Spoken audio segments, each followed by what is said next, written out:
Welcome to my dear students. Hope you are well now by the grace of God. Today's topic, narration change of imperative sentence. অনুজ্ঞাসূচক বাক্যের narration change. শুরুতেই বলে রাখি, আমরা যখন imperative সেন্টেন্সের narration change শিখব, শেখার আগে কিন্তু আমাদের জাস্ট ইম্পারেটিভ সেন্টেন্স কাকে বলে একটু বিষয়টা জেনে নেওয়া দরকার।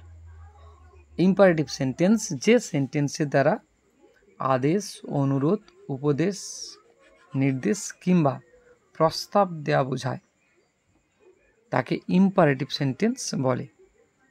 তো শুরুতেই কয়েকটা এক্সাম্পল তোমাদের জন্য তুলে ধরেছি। ওপেন ইউর বুক, এখানে ওপেন ইউর বুক বইটি খোলো, এখানে একটা অর্ডার বা আদেশ দেওয়া বোঝাচ্ছে। প্লিজ কাম হিয়ার, দয়া করে এখানে এসো। প্লিজ অর কাইন্ডলি থাকলে রিকোয়েস্ট বা অনুরোধ বোঝায়। নেক্সট, ওবে ইউর টিচার্স, শিক্ষকদের আদেশ মান্য করো। Next, close the door, close the door, দরজাটি বন্ধ করো, এখানেও অর্ডার দেওয়া হচ্ছে। নেক্সট, এ অপশানে, বি অপশানে দেখতে পাচ্ছি লেট মি ডু ইট, এখানে একটা প্রস্তাব দেওয়া বোঝাচ্ছে। অর্থাৎ আমরা দেখতে পেলাম যে ইম্পারেটিভ সেন্টেন্স দুই প্রকারের, একটা হচ্ছে অর্ডার, অ্যাডভাইস, রিকোয়েস্ট কিংবা কখনো কখনো ফরবেট অর্থাৎ নিষেধ করা বোঝায়। আর একটা ইম্পারেটিভ সেন্টেন্স বিতে, অপশান বিতে দেখতে পাচ্ছ let me do it, let দিয়ে শুরু হয়েছে, লেটের দ্বারা প্রপোজ বা সাজেশন দেওয়া বোঝায়।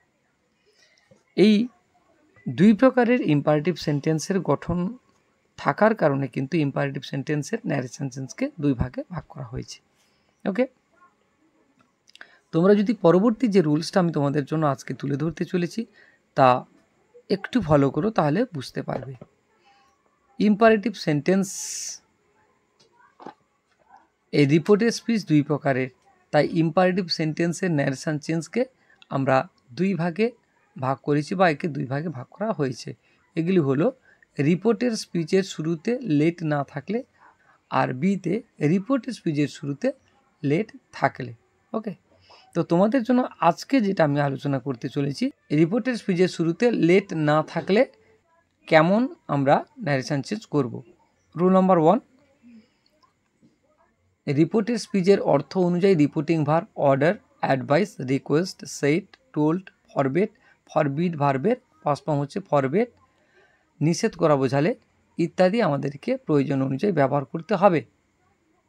রুল নাম্বার 2, কমা এবং ইনভার্টেড কমা তুলে দিয়ে মূল ভার্বের আগে টু বসাতে হবে, তবে নট থাকলে নটের পরে টু বসাতে হবে, অর্থাৎ নট টু প্লাস ভার্বের প্রেজেন্ট ফর্ম আমাদেরকে ব্যবহার করতে হবে। ওকে, চলে এসেছি রুল নাম্বার 3, আবার রিপোর্টের স্পিচের শুরুতে বা শেষে প্লিজ বা কাইন্ডলি থাকলে রিপোর্টিং ভার্ব রিকোয়েস্ট হবে। অন্যান্য পরিবর্তন প্রোনাউনের পার্সন চেঞ্জ এবং অ্যাডভার্বের পরিবর্তন অ্যাসার্টিভ সেন্টেন্সের মতো করতে হবে। The boy said please stand up, বালকটি বলল দয়া করে দাঁড়াও। আনসার, দ্য বয় রিকোয়েস্টেড, অর্থাৎ সেড ছিল, প্লিজ থাকার কারণে রিপোর্টিং ভার্ব রিকোয়েস্টেড হয়ে গেল। The boy requested to stand up. Next example, my father said, আমার বাবা বলেছিলেন, টু মি, আমায়, ডোন্ট গো দেয়ার অ্যালোন, সেখানে একা যেও না।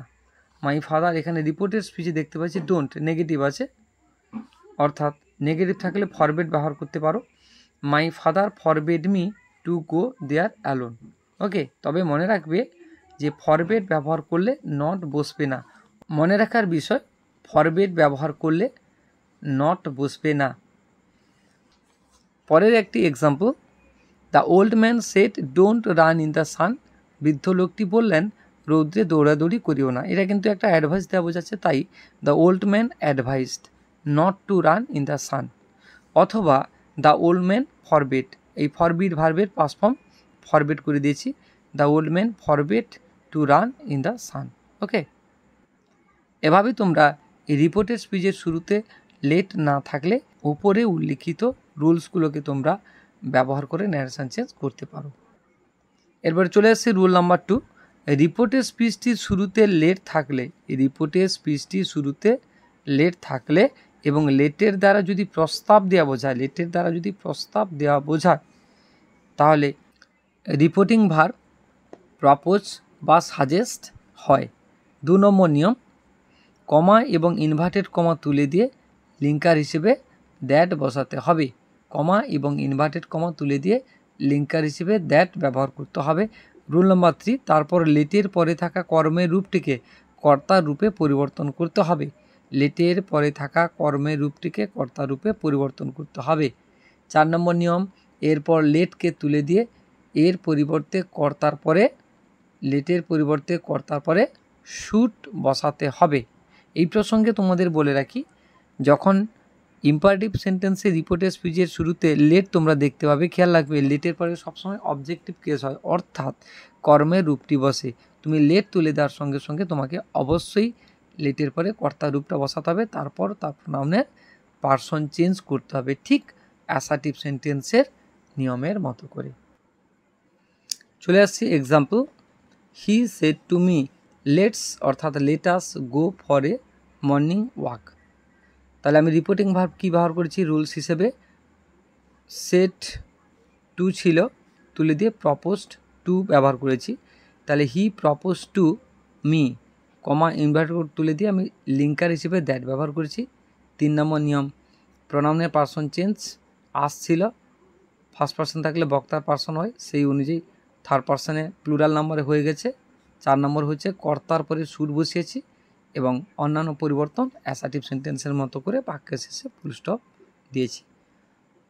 অর্থাৎ he propose to me that they should go for a morning walk.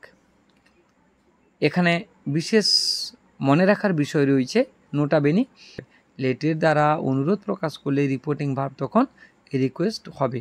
ওকে। 2 নম্বর নিয়ম, তারপর রিপোর্টের স্পিচে কর্তার পরে মাইট বা might be allowed to plus V1 plus other words বসাতে হবে। তাহলে যদি রিপোর্টের স্পিচের শুরুতে লেট থাকে এবং সেই লেটের দ্বারা যদি অনুরোধ প্রকাশ করা বোঝায়, তখন রিপোর্টিং ভার্ব রিকোয়েস্ট হয়ে যাবে। কি বললাম, রিপোর্টিং ভার্ব রিকোয়েস্ট হয়ে যাবে এবং রিপোর্টের স্পিচে কর্তার পরে মাইট বা might be allowed to plus verb ব্যবহার করতে হবে। ওকে। এবার এক্সাম্পল তোমাদের জন্য তুলে ধরেছি। First example, he said let me come in. এখানে রিপোর্টের স্পিচের শুরুতে থাকা লেটের দ্বারা অনুরোধ প্রকাশ করা আছে, তাই রিপোর্টিং ভার্ব রিকোয়েস্টেড ব্যবহার করেছি। অর্থাৎ he requested that he might be allowed to come in. তাহলে রিপোর্টিং ভার্ব রিকোয়েস্টেড ব্যবহার করেছি, তারপর লিঙ্কার দ্যাট ব্যবহার করেছি, সাবজেক্ট বসিয়েছি might be allowed to plus verb present form বসিয়েছি টু কাম ইন। ওকে। অথবা কেউ এই আনসারকে তোমরা করতে পারো, he requested to let him come in, অর্থাৎ ডিরেক্টলি রিপোর্টিং ভার্ব ব্যবহার করার পরে লেট মানে অনুমতি দেওয়া বোঝাতে সেই লেটের আগে টু ব্যবহার করলেও এই উত্তরটা করা যেতে পারে। Okay. Next another example, Sangita said to them, Sangita তাদেরকে বলল let me do the work please, আমাকে কাজটি দয়া করে করতে দাও। তাহলে Sangita requested them that she might be allowed to do the work, তাকে কাজটি করতে অনুমতি দেওয়া হোক। অথবা আরও একটা তোমরা আনসার করতে পারো, Sangita requested them to let her to do the work, to let her do the work. Okay. এরপরে বেশ কিছু mixed box or miscellaneous examples তোমাদের জন্য তুলে ধরতে চলেছি আজকে। They said let us wait for the next bus, they suggested that they should wait for the next bus. Next, I said to him let us have some music, I propose to or suggested him that we should have some music, we should have some music. এখানে মনে রাখার বিষয়, reporting ভার্বের পরে object থাকলে proposed two plus object ব্যবহার করতে হবে, আর যদি সাজেস্ট থাকে ডিরেক্টলি তোমরা সাজেস্ট করতে পারো। Another example, father said let him do whatever he likes, answer, father said that, এখানে রিপোর্টিং ভার্ব কোনো চেঞ্জ করিনি, father said that he might or he might be allowed to do whatever he liked. Father said that he might or might be allowed to do whatever he liked.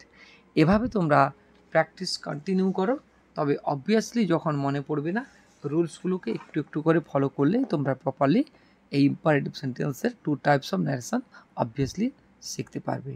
সঙ্গে থেকো আর subscribe করতে ভুলে যেও না। দিনটা শুভ হোক। Thank you very much.